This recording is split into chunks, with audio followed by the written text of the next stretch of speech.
Friends, पिछले भाग में आपने पढ़ा आरती की शादी के बाद सबने बुआ से घर जाने की इजाज़त मांगी। बुआ ने नम आंखों से सभी की विदाई की। जाते समय उन्होंने काजल को ढेर सारा आशीर्वाद और उपहार देते हुए कहा, दूधो नहाओ पूतो फलो, हमेशा खुश रहो। अब आगे। सभी लोग घर के लिए निकल चुके थे। कार में बैठे बैठे काजल सोच रही थी, यहाँ तो विवाह की व्यवस्था में मैं निशान से अपने दिल की बात न कह पाई, ना उस बात के लिए माफ़ी मांग पाई, पर घर पर तो समय ही समय है। अब ज़रूर अपने दिल की बात उनसे कहूँगी। सुबह 5 बजे सभी लोग घर पहुँच चुके थे। सब रात भर के जगे हुए थे। सब अपने अपने कमरे में जाकर सो गए थे। निशांत अपने लैपटॉप पर काम करने लगा था और काजल भी बहुत ज़्यादा थक गई थी, तो वह लेट कर सो गई। सुबह करीब 9 बजे काजल की नींद खुली तो उसने देखा बेड के दूसरे कोने पर निशांत नहीं है। उसे याद आया कि निशांत को आज जल्दी जाना था। वह नीचे आई तो देखा कि नीलम चाची चाय बना रही थी। Good morning. सॉरी चाची, आप बैठिए, मैं चाय बना देती हूँ। और निशांत कहाँ है? काजल ने चाची के हाथ से चाय का भिगोना लेते हुए कहा। नीलम चाची, निशांत को बहुत ज़रूरी काम से ऑफिस जाना था, इसलिए वह सोया ही नहीं। वहाँ से आने के बाद बस चाय पी और निकल गया। यह बात सुनकर काजल को थोड़ी निराशा हो गई थी। चाची कब तक आएंगे वह? काजल ने चाय छानते हुए कहा। नीलम, पता नहीं कितना समय लगेगा, उसका काम ही ऐसा है। कहो अभी 1 घंटा लग जाए और कहो 1 हफ्ता। नीलम की बात सुनकर काजल ने मन में सोचा, आखिर ऐसा क्या है उनका। दोपहर का समय। काजल ने सबको खाना खिलाने के बाद नीलम से कहा, चाची आप आराम कीजिए, मैं रसोई समेट दूंगी। नीलम काजल के मन की बेचैनी को समझ रही थी कि काजल अपने आप को काम में व्यस्त रखना चाहती थी ताकि उसे निशांत की याद न आए। वह ठीक है कहकर चली जाती है। तभी काजल के पास पूजा आती है। काजल, पूजा एक बात पूछूं? तुम तो जानती हो निशांत से मेरी लड़ाई चल रही थी, इसलिए मैं उसे बात नहीं करती थी। उसके बाद जिस भी हालात में मेरी शादी हुई वह तो तुम जानती हो। क्या तुम बता सकती हो कि निशांत क्या काम करते हैं? पूजा ने आश्चर्य से कहा, भाभी आपको सच में नहीं पता कि भैया कहाँ काम करते हैं?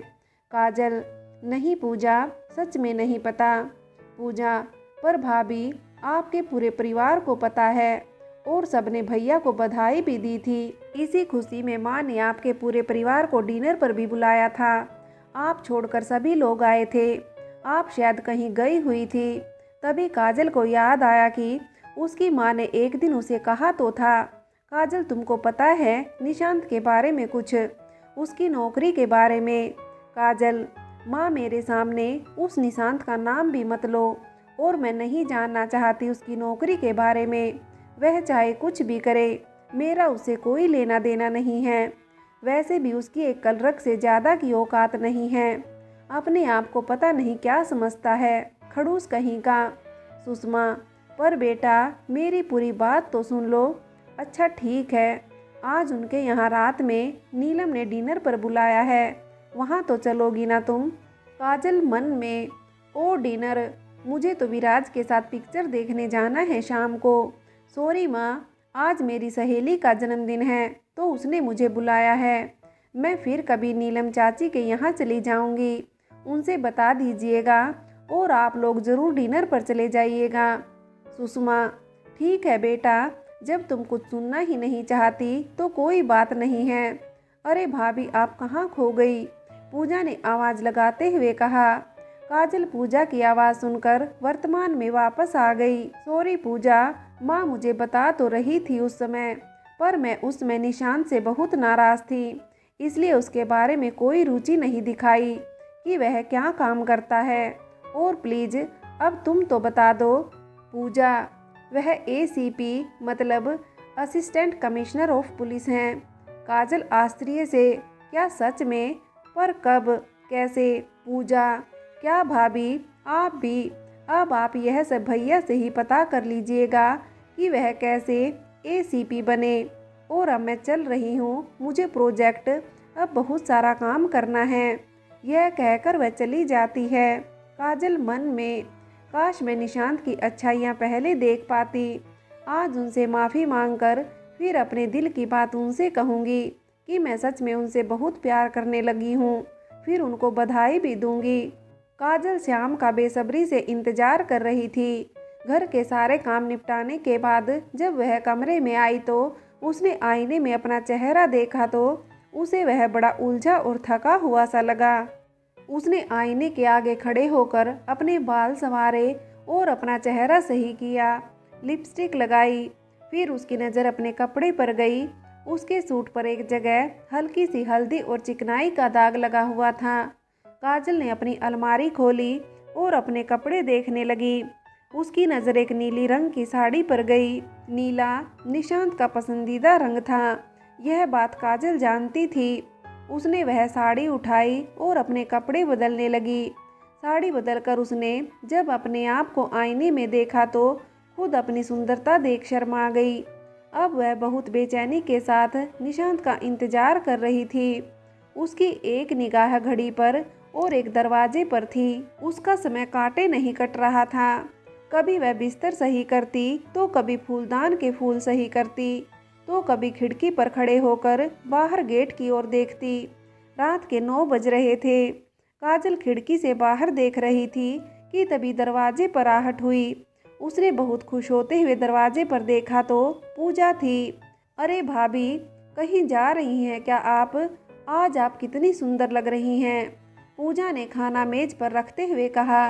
निशांत की जगह पूजा को देखकर काजल का खिला सा चेहरा मुरझा गया। अरे पूजा, तुम खाना लेकर क्यों आई? मैं आ जाती नीचे, काजल ने बुझे हुए मन से कहा।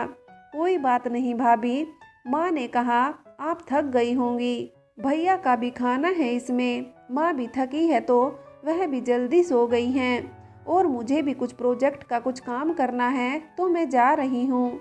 भैया आते ही होंगे, उनका इंतज़ार करिए आप। बाय बाय, गुड नाइट भाभी।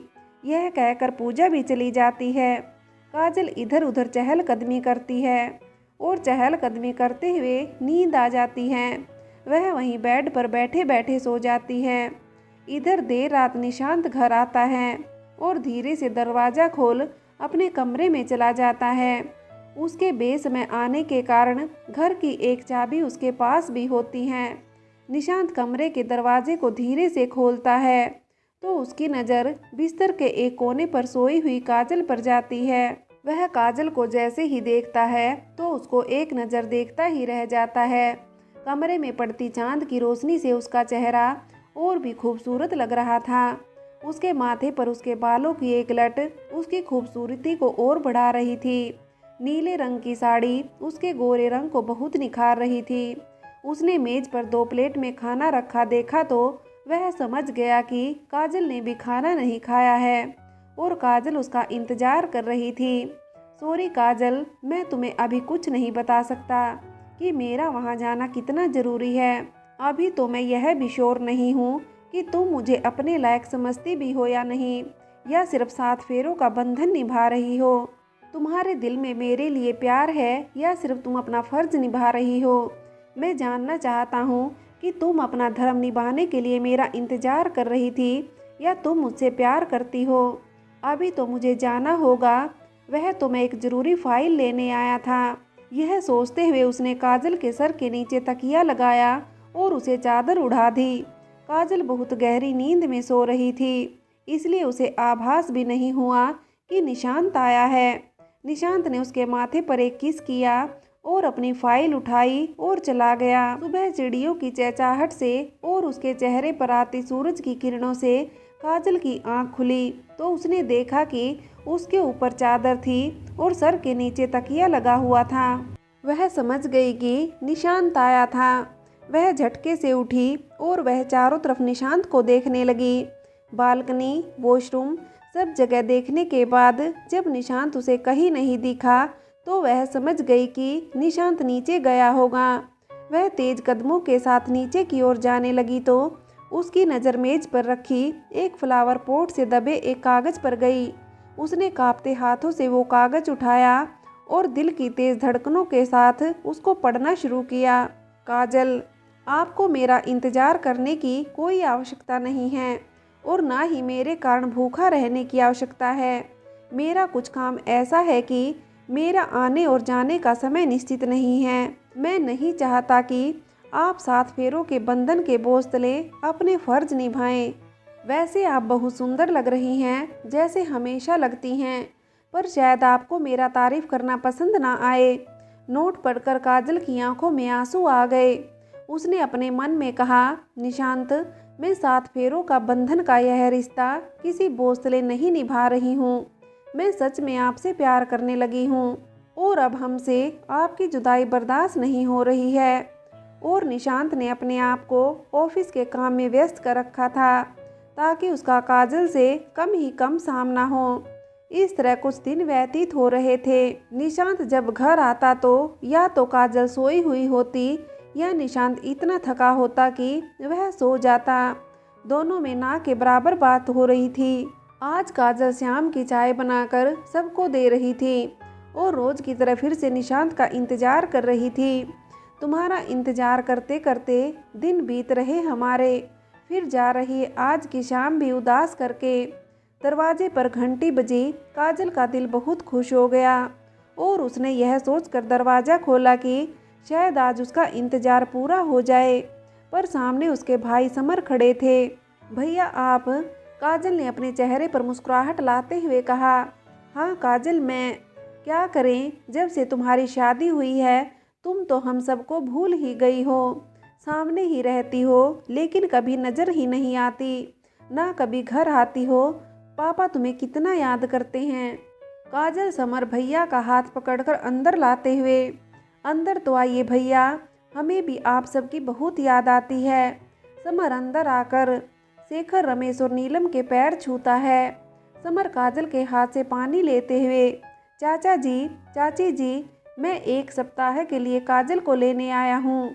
दरअसल निधि की मम्मी की तबीयत खराब हो गई है, मुझे और निधि को जाना होगा। आप तो जानते ही हैं पापा की तबीयत ठीक नहीं है और मम्मी जल्दी ही घबरा जाती हैं, इसलिए अगर काजल भी उनके साथ रहेगी तो हम लोगों की चिंता भी कुछ कम हो जाएगी।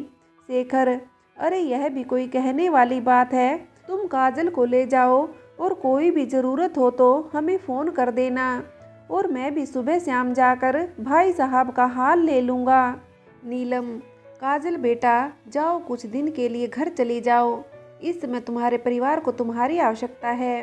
काजल चाय के कप उठाते हुए, पर चाची, निशान से बिना पूछे। नीलम काजल की बात काटते हुए, हम बता देंगे, कहीं दूर नहीं जाना है, सामने ही तो जाना है और इस समय तुम्हारे परिवार को तुम्हारी आवश्यकता ज़्यादा है। काजल बुझे हुए मन से, जी चाची। और वह यह कहकर अपने कमरे से कुछ ज़रूरी सामान लेकर अपने भाई समर के साथ अपने पिता के घर चली जाती है। निशांत ऑफिस से घर आता है और सीधे अपने कमरे में जाता है तो देखता है कि काजल उसका इंतजार कर रही है। निशांत अपना लैपटॉप और मोबाइल रखता है कि तभी उसकी नज़र सामने खड़ी काजल पर पड़ती है। आज काजल ने उसकी पसंद का नीले रंग का अनारकली सूट पहना होता है। काजल उसके पास आती है, अपने कान को दोनों हाथों से पकड़ते हुए कहती है, अतीत में जो कुछ भी हुआ उसके लिए आप मुझे माफ़ कर दीजिए। निशांत, अब मैं आपसे सच में बहुत बहुत प्यार करती हूँ, बहुत प्यार करती हूँ आपसे। बहुत दिन से आपसे यह सब कहना चाह रही थी, पर कभी समय साथ नहीं दे रहा था तो कभी मैं हिम्मत नहीं कर पा रही थी। निशांत काजल को अपनी बाहों में लेते हुए, मैं भी तुमसे बहुत प्यार करता हूँ, तुम्हारे बिना जी नहीं सकता, इसलिए तो आज जल्दी घर आया।